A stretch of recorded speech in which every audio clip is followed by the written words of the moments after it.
Oh, good morning, everybody. This is probably my favorite chapel of the year because the only other option was Mr. McMahon.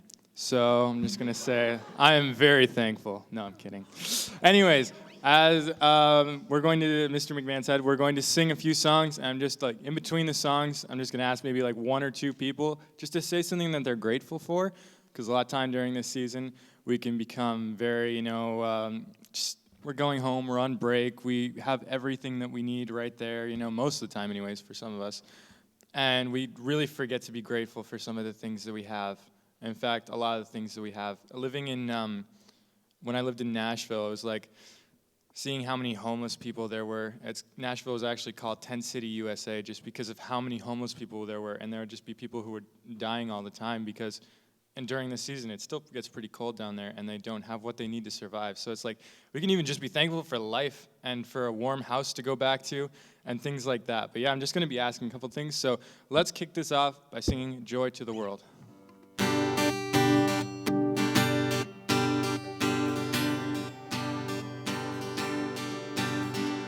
joy to the world, the Lord is come. Let earth receive her King. Let every heart prepare and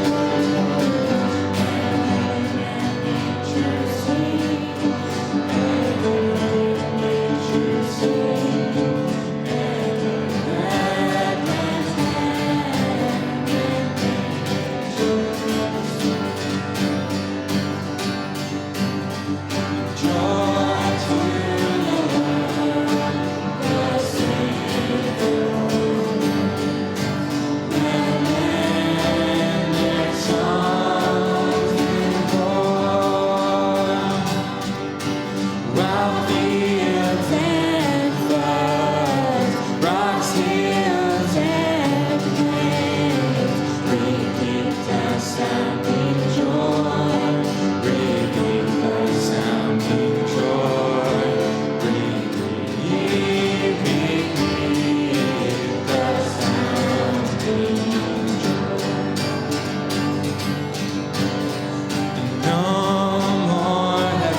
Standing. We're going to sing one more real quick, but I'll just start off by saying something that I'm thankful for.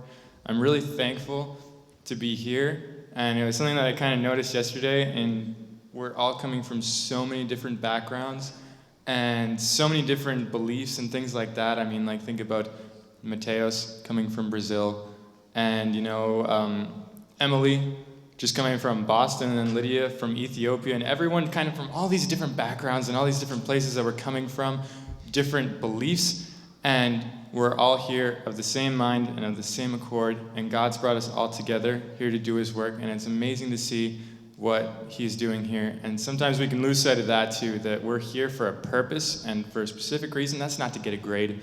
Grade isn't going to matter much longer than the day after your graduation, right? But the point is, we're here to strengthen our relationship with God. Let's sing Away in a Manger right now. So. Away in a manger, no crib or a bed, the little Lord Jesus laid down his sweet head. The stars in the sky look down where he lay. The little Lord Jesus, a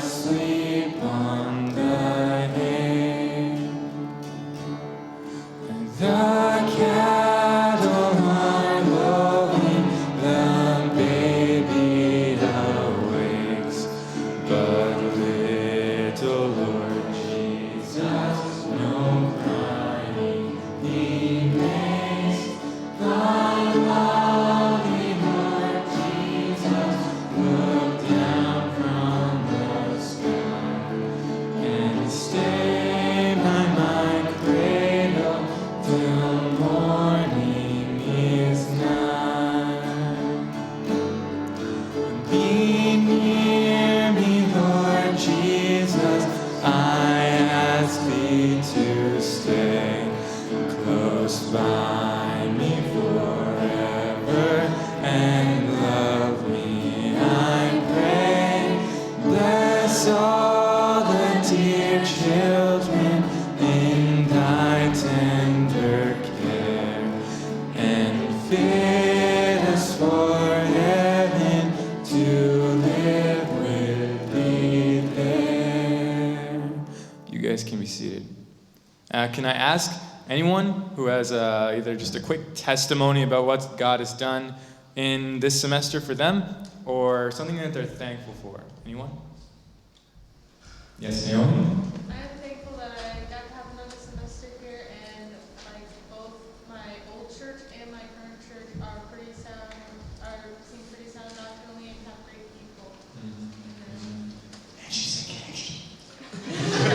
Anyone else? Yes, I think Emily's hand was up first, Josh. I'm sorry. God's been calling me home for a couple weeks now, and I caved in eventually, and I was like, this is what I need to just be an instrument to him and witness to them. Just show them day to day how God's been working in my life, and I'm grateful that he is even restoring the relationship so we can have a growing training. Josh? Yes, reading the Old Testament, you see all the times that God destroyed all these terrible wicked people, and I was thinking to myself that I'm not so good myself, and I'm kind of a pretty sucky person, so I'm very glad that we live in the age of grace where God extends grace to us and he doesn't just kill us on the spot like we really deserve. So I'm very grateful for that. Yeah, going through OT class and thinking about all these different civilizations that have just been wiped out, and meanwhile we're just as bad, and it's like, wow, we're born at the right time. That's an amazing thing that's done. And how about just being born into it? Like, I know a lot of people here weren't born into Christian families, but like, I know I'm very grateful to have been born into a Christian family with both parents, and they love me. And I think that's absolutely amazing. And some people have come into homes where they've got parents that love them, and that's just like an amazing blessing to think about. And maybe more, Teo, raise your hand. I was just going to say that I'm thankful for God's faithfulness, and he's been very faithful. Amen. All right, well, you guys can remain seated for this song. We're going to sing O Come, Come Emmanuel.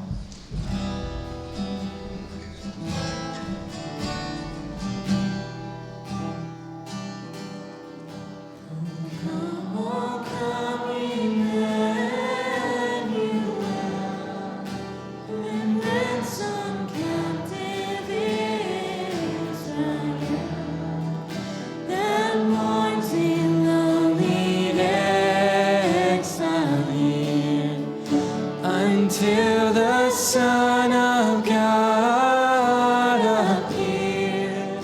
Rejoice, rejoice, Emmanuel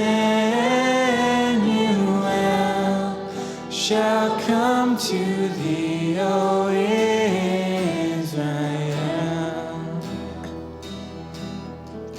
O come, thou dayspring, come and cheer spirits by thine advent here, and drive gloomy clouds of night, and death's dark shadows put to flight.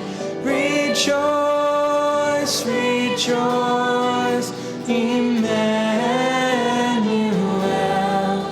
shall come to thee, O Israel.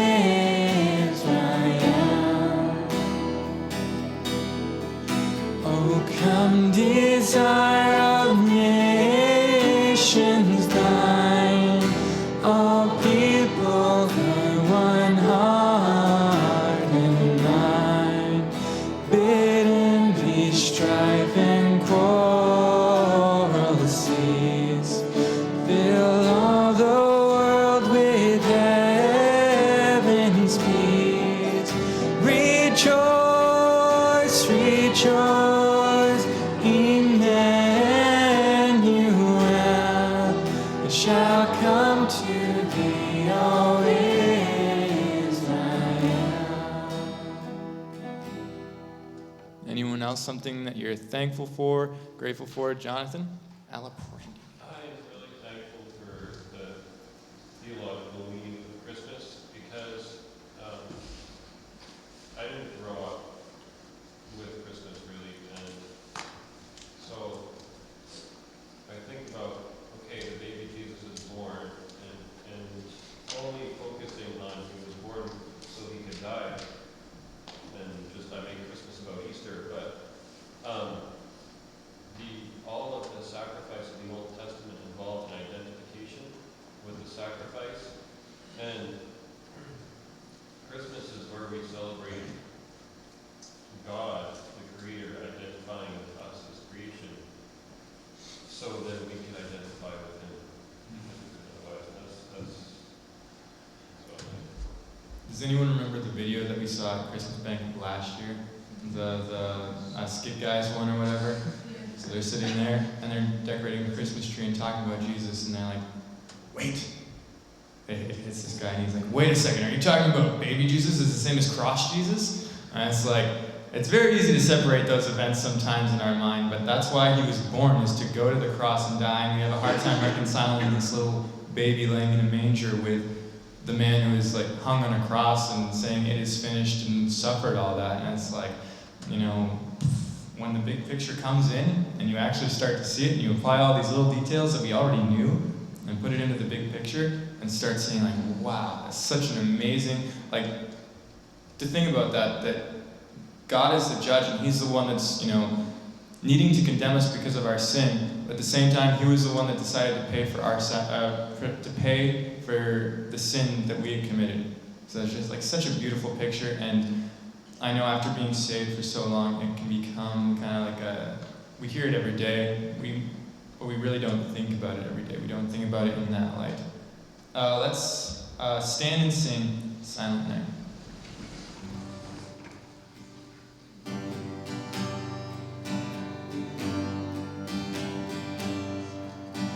Silent night, holy night, all is calm, all is bright, brown young virgin mother and child, holy infant so tender and mild, sleep in heavenly peace, sleep in heavenly peace. Silent night, holy night, shepherds quake at the sign, glory stream from heaven afar, heavenly hosts sing hallelujah. Christ the Savior is born.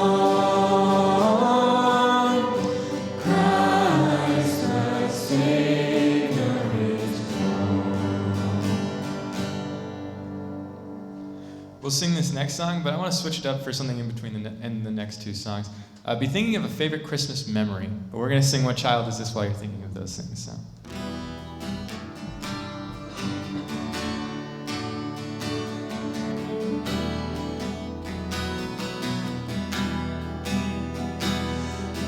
child is this who laid to rest on Mary's lap is sleeping, whom angels greet with anthems sweet, while shepherds watch our keeping. This is Christ the King, whom shepherds guard and angels sing. Haste, haste to bring him not, the babe, the Son of Mary. Why lies he in such mean estate, where arms and hands are feeding? Good Christian, fear for sinners here, the silent word is pleading. Nail spear shall pierce him through, the cross we mourn for me, for you. Hail, hail, the Word made flesh, the babe, the Son of Mary. So you guys can be seated. What is let me just ask it, for anyone who would like to answer, raise your hand. What's favorite Christmas memory? Naomi.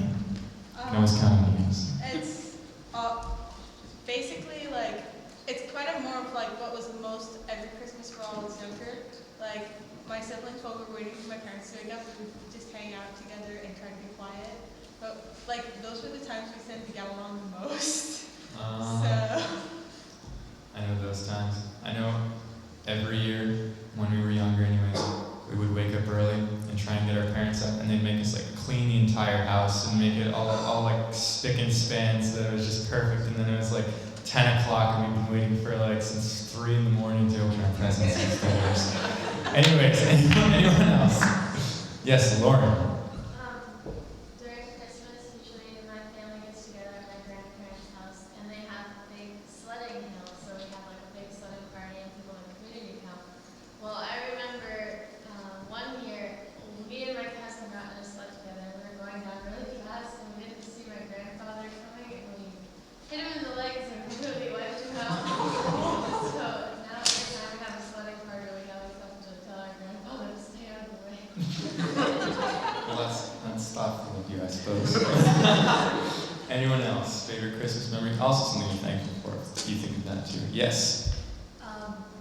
Up at the end of my neighborhood street, there was this elderly German lady who lived there for pretty much as long as I can remember, who was like another grandmother to me. And because she came from Germany, a lot of times the celebrating that her family would do for Christmas took place primarily on Christmas Eve. So she'd be the one who would have basically the whole neighborhood up to their house for a neighborhood potluck, and every year there'd always be a few guys from the neighborhood who would take a picture together in these Christmas ties. And one particular year, all of us kids actually sat down and watched the Polar Express in between the meal and all the other events that were going on. And it's been a tradition that really has been going on for years. And now that she's gone, just seeing my family and some of the other folks in the neighborhood try to keep that tradition alive for her sake, it was really cool to see how much of an impact it had on all of us. It's been great. Robert. So, something that is kind of a tradition in my family is my mom likes to take this Elf on the Shelf. Those of you who know what it is, just move it around during pretty much the whole month of December. And there was one year, we all came out to go out as a family, and we saw that this little elf had started our car.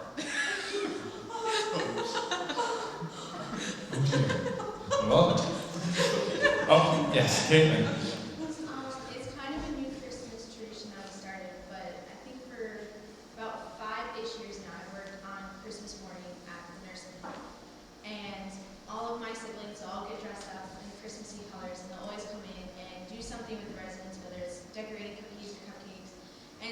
Christmas carols, and I just always remember the look on some of the residents' faces, how much they light up to have somebody come and visit them on Christmas, because they never have family come visit them, and how they'll talk for weeks and weeks after about, oh, the cute little girl that came and gave me a big hug on Christmas morning made like my whole year and everything, and it's just always really sweet for me as I take care of these people pretty much every day to see how excited they get just to have somebody come and visit. It's really great. I mean, I know a lot of people have either family or relatives in either nursing homes or different places, people who are alone sometimes don't have the opportunity to have family come visit them. And I guess I can share mine now. My favorite Christmas tradition, and it hasn't really happened since we moved to Maine, but like living in Tennessee, there were so many needy people who were oftentimes alone, or like we lived in a town with a military base. There would be a lot of single soldiers or young couples that would be, miles and miles away from home. So we would just be like, hey, everyone come over this afternoon and we'll do some sort of like potluck thing or celebrate Christmas together. And so it was just so cool to have so many different people from all over the place coming into our homes and stuff like that. And we had one lady come, I can't remember, she might have been from the Philippines or something like that, but she would bring very like interesting food, and it was super great. And so I always loved that. And then another thing we would do on Christmas Eve is we would all go out on our back porch and sing Christmas carols at like midnight after watching It's a Wonderful Life. Right? How many of you guys actually watch It's a Wonderful Life? Okay, there are a couple of fly people here, so that's good. So, for any of you who didn't know, Mr. McMahon directed that movie. So, he didn't actually, but, it's a little bit before his era, but not quite. We'll sing one more song. We'll have a little bit of time to just say things that we're thankful for, but we're going to get out of chapel a little bit early today. So we will sing "O Come, All Ye Faithful," and have a little bit more time, and then we will close with prayer. So.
Maybe just a couple more testimonies of God's faithfulness or thankfulness today. Shayna?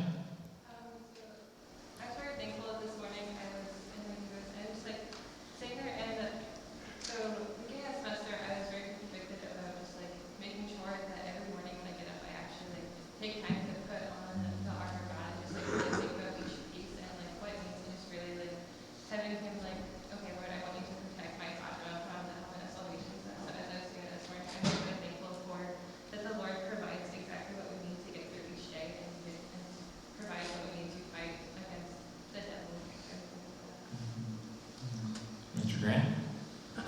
our first year in Bolivia was a very difficult Christmas.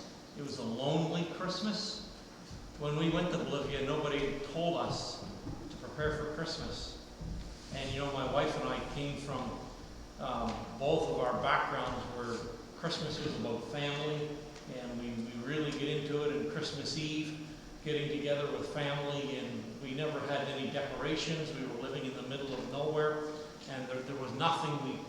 We took a shrub and tried to make a tree out of that, but we had no decorations. We couldn't do anything, and it was the hottest time of the year. It seemed so wrong. You're sweating and just hot, and we were struggling. Financially, we didn't have any money to even buy gifts.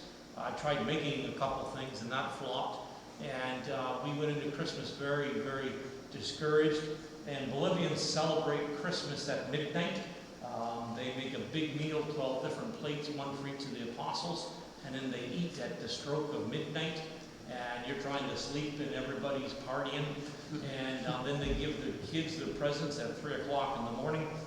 And then you wake up and everybody's sleeping. There's nobody around on Christmas Day, and it just was very lonely. But on Christmas Eve, about 8 o'clock at night, an older missionary came to our house, knocked at the door, and he said to me, "Come to our house at 8 o'clock in the morning." And he said it very gruffly, and I thought, why? It's Christmas. And I said, okay. And then I closed the door, and my wife was like, "Who's that?" And I said, "It was Dave, and he told us to be at his house at 8 o'clock. And she said, "What'd you tell him?" And I said, "Yes." And that didn't lead into a very good conversation.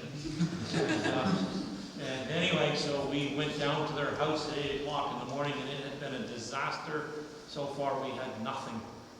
No gifts or anything. We did read Luke chapter 2, which kind of flopped too. And because we were in bad spirits, attitudes. We went down to their house, and this was an older couple, and they didn't have anything either. And they had a little Charlie Brown tree, and they had on a big breakfast. And they'd actually got some gifts for the boys, and they invited another new missionary on the field there, and we had the best day together. And except the boys went and got into a mud puddle, and that was a new experience on Christmas Day. But we saw the true meaning of Christmas, that when you take away everything else, the commercialized, as we say, we saw the true meaning of Christmas. That was awesome.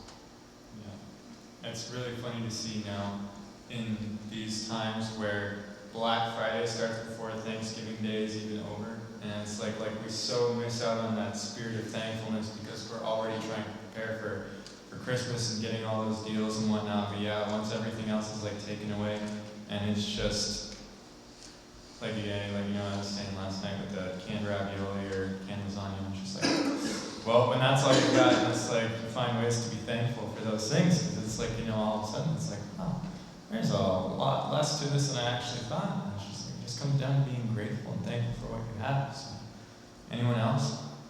Oh, Hannah, yes. So I was at my practical last night, which is the People's Church Youth Group, and it's been very interesting just because like getting to know the teens. Most of them, not all of them, don't actually go to the church, but they come to the youth group, and so I was really thankful last night.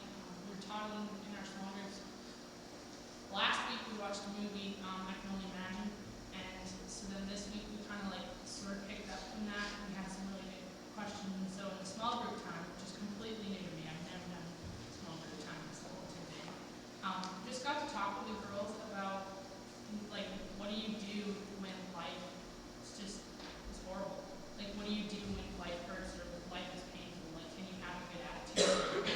And we came to the conclusion in our small group that you can't, and that you need the Lord. And it was really encouraging because the past couple years for me have been really hard, really painful, not fun. And so like through that you're trusting God, but you're also like, what in the world is this for? And then you get to a point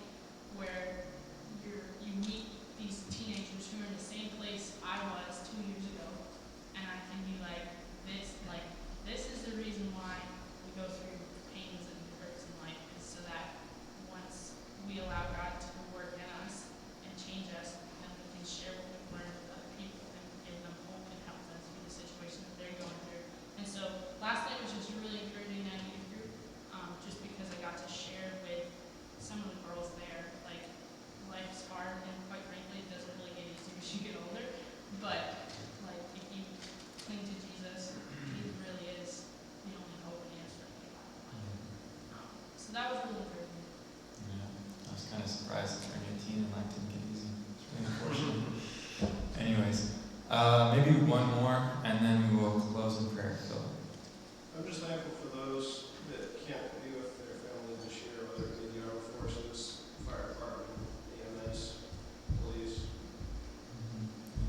Yeah, there's a lot of people who could very well have been home with their families for this holiday, but they're not going to have the opportunity to. So, I mean, definitely keep them in prayer. If you've got anyone in your family, my uncle last year was away for all of Christmas, being with the Border Patrol. So if you've got people in your family or people that you know of, definitely keep them in prayer. But, and speaking of prayer, why don't we close this time together in prayer, finish off a little bit, Mr. M. Anything else? You do have something else? Okay. Oh, no, I thought you were asking me to close in prayer. Oh, go ahead, close in prayer. We say thank you for this. I wasn't around when Jimmy Stewart was making that movie, but I do a really mean Jimmy Stewart impersonation, and for $1 I'll do it. Thank you to our student council, who is putting together a lot of the festivities for this evening. Thank you for those who have come alongside to help, either with setup, decorations, food prep, and all of the other things. But that doesn't go unnoticed. You guys are a great family, assisting one another. Student council, do you need any more help than who you have? Just afterwards to clean up. Just afterwards. So if we did all hands on deck afterwards in the dining hall before you maybe head out for Tim Hortons or whatever else you may have on your agenda, that would be a pretty wonderful thing to do, okay? So let's keep that in mind. Father, thank you again for this time of the year that we pause to reflect with thankful hearts your great work of salvation on our behalf. And as we pause to reflect on how good we have it, even in the hardest spots of our lives, we have Christ, and we have hope, and we have courage, and we thank you for that as well. And Lord, we recognize that Christmas season isn't always easy for everyone, because they are missing loved ones, maybe through death or having to be away from home. And so, Father, I pray that even for our students and our staff as we come into this season, that you would just be a great source, the chief source of encouragement for each heart. And we'll thank you for that in Christ's name.